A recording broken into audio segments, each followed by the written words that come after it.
All right, so today we're going to do something a little different. Different good or different? Well, hopefully different good. Right. Right.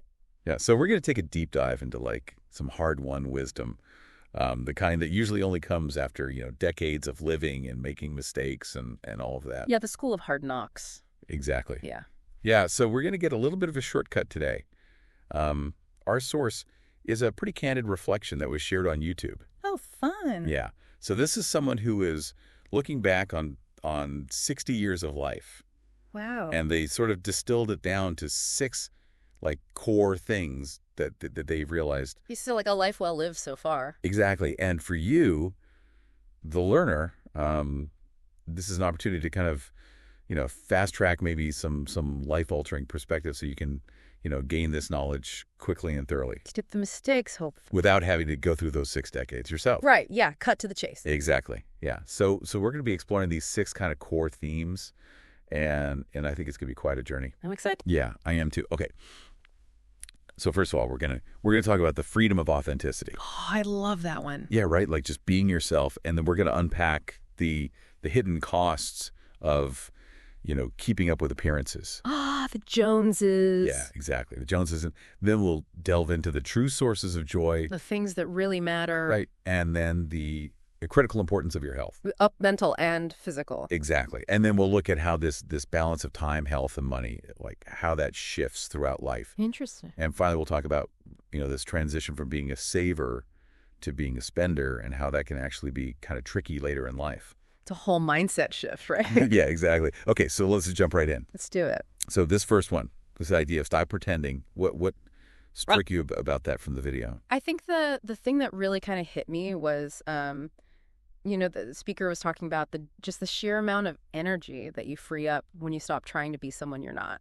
It's like you're constantly, performing this role that isn't really you. Yeah, it's exhausting. It is. And they were really adamant about, embracing who you are, warts and, like the good, the bad. the whole package. Yeah, and there was this really, I found it kind of comforting, this idea that the connections you make with people Yeah. when you're being your true self are just so much more genuine and fulfilling. You attract the right people. Right, you find your tribe. Yeah. It's like, you're not putting on a show. You're not trying to fit in a box that you don't belong in. Yeah, exactly. And I think if we kind of connect this to a broader idea, it's like, how much time do we waste Yeah. worrying about what other people think of us? So much mental energy wasted. And that's where they talked about, finding this sense of inner peace. Yeah, just being comfortable with who you are. Yeah, it's like you're focusing on your own internal compass instead of, constantly checking to see if you're, Measuring up to someone else's standards. yeah. Yeah. Which actually leads us perfectly into the second point, this whole idea of stop keeping up with the Joneses. Oh, yeah.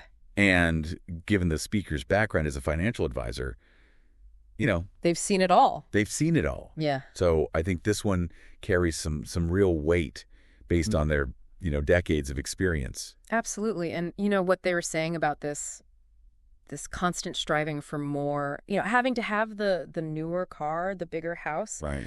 being in the quote unquote right school district. Right.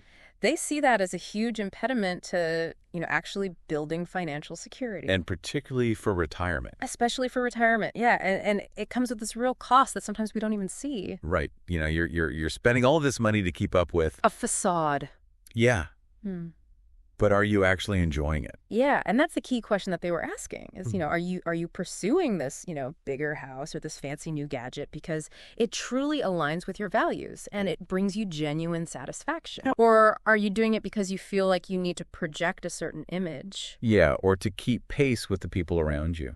It's a really important distinction, I think, for everyone to consider. Yeah. For you, Yeah. the learner, like stop and think about, your motivations behind some of these things. Yeah. What if you channeled that energy and those resources into things that, actually enriched your life instead of chasing Yeah. this external benchmark that's always moving? Because as the speaker was, looking back on 60 years, they came to this realization that, and that this is our third point, that stuff in the long run doesn't bring you lasting happiness. Yeah, that was a big one. Yeah, and it's interesting now they're talking about, wanting a simpler life. Less is more. Yeah, like a smaller house. Fewer things to break. Fewer things to break, exactly. And they talked about their time in Costa Rica and how Yeah. that experience just brings them so much more joy Than any material possession could. than any material possession. And I think that's such a powerful example because it's like, It's about the experience. it's about the experience. It's about the relationships.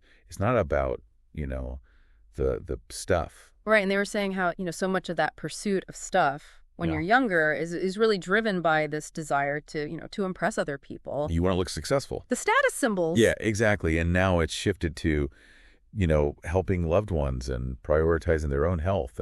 And they talked about that as, it's like their badge of honor. It's a different kind of status symbol, isn't it? Yeah, it's a much more internal Yeah. kind of status symbol. And it's interesting how this all kind of ties back to, not pretending and not keeping up with the Joneses. Right, it's all connected. Yeah, it's like when you're comfortable in your own skin, and you're not worried about external validation, The need for all that stuff just fades away. it really does. Yeah. And that actually brings us to our fourth kind of vital theme, which is prioritize your health. It's huge. Yes, both mental and physical. Absolutely. And this is something we all know, right? We all know it. But it's often the first thing to get pushed aside. When things get busy. Yeah, life gets in the way. Exactly. And the speaker was really emphasizing how easy it is. To rationalize it. Yeah, to just kind of put it off. Oh, I'll get to it later. I've got this deadline. I've got this, project. Yeah, always something more urgent. Right. But they were also talking about the potential long-term consequences. Which can be huge. Yeah, and it's not just, your lifespan, it's also your quality of life. Absolutely. And I thought it was really powerful how open they were about not prioritizing their mental health earlier. Yeah. They admitted to that. Yeah, and now they're talking about the things that they found helpful, like pre-bedtime routines, shutdown routines, gratitude journals. Tips. Yeah, like tangible things that you can actually do For you, the learner, these are things you can implement today. today. And then on the physical side, they were talking about their lifestyle now in Costa Rica, all the gym, the yoga, the beach runs. Living the dream. Right, and it really highlights this idea of, investing in your physical well-being. It's not just about avoiding illness. It's about having the energy to enjoy life. Yeah, to have adventures. To experience all the things. Yeah, and as they said, you can have all the financial wealth in the world. If you don't have your health, What's the point? you can't enjoy it. Yeah, it really puts things into perspective. Absolutely. And that actually leads us to this fifth point, which I thought was really interesting coming from someone with a financial background. Yeah, me too. This idea of, eventually shifting from being a saver to a spender. Yeah, interesting perspective. Right, because we spend so much of our lives, accumulating for the future. Right, working hard, saving every penny. Yeah, but the speaker was really emphasizing the importance of actually enjoying Once you've saved. Yeah, the fruits of your labor. And they were making this point that, this transition from a saver mindset, which is often ingrained over decades, Yeah. to a spender mentality doesn't just happen automatically at retirement. You have to practice it. You have to practice it. Yeah, it's a skill. It's a skill. And they were talking about how, they've seen people really struggle with this in retirement. Yeah, it's like they don't know how to turn it off. Yeah, to make that shift. Yeah, and it was so interesting because they even mentioned a video they made about, things to stop doing in your 50s and 60s to enjoy retirement. Yeah. And one of them was not spending enough money. Is that funny? So it really highlights the importance of, thinking about this in advance. Yeah, and for you, the learner, it's this reminder that, think about the purpose of all your financial efforts. Right. What's it all for? Yeah, it's not just about hitting a number. It's about what that number will enable you to do. To live the life you want. Exactly. And that brings us to the final piece of this puzzle, this interplay between time, health, and money. Ah, the trifecta. And the speaker really framed these as like three finite resources that we're always negotiating with. Constantly making trade-offs. Right. So, when we're younger, we often trade our time, working long hours, maybe even sacrificing our health a bit. To build that financial foundation. Yeah, hoping for a long-term payoff. Right. But as the speaker is experiencing now, that equation changes. It shifts. Yeah, with, potentially less time ahead and a real awareness of the importance of health. Right. Allocating money to preserve or enhance those things becomes a much more compelling strategy. It's about quality of life at that point. Yeah, and they give this great example of, choosing to dedicate time to exercise in Costa Rica, even when, surrounded by Paradise, right? Yeah. You could just be relaxing. Yeah, but they're making that conscious choice. To invest in their health. Exactly. So as we kind of wrap up this deep dive into, 60 years of wisdom, what are the core messages here for you, the learner? Well, I think the big takeaways are, first and foremost, embrace your authentic self.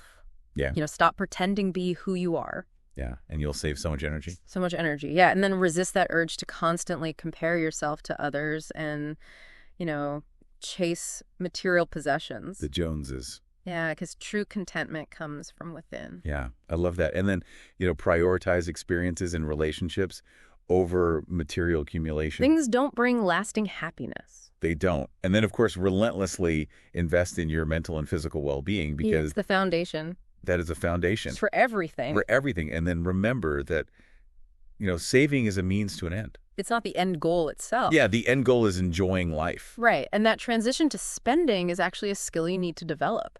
Yeah, you have to practice it. And it's so interesting how all of these points connect, right? They do. When you're not trying to be someone you're not, you're less likely to fall into that trap of, trying to impress others with stuff. Right. And when you prioritize your health, you have the foundation to really enjoy your time and your resources. It all contributes to a more meaningful life. And hopefully a life with fewer regrets. Absolutely.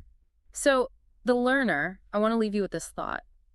Based on all these hard-earned lessons, what's one small adjustment you could make in your own life today that aligns with one of these realizations? Yeah. Maybe it's reconsidering a recent purchase. Maybe it's, scheduling some time for self-care. Or maybe it's just giving yourself permission to be a little more authentically.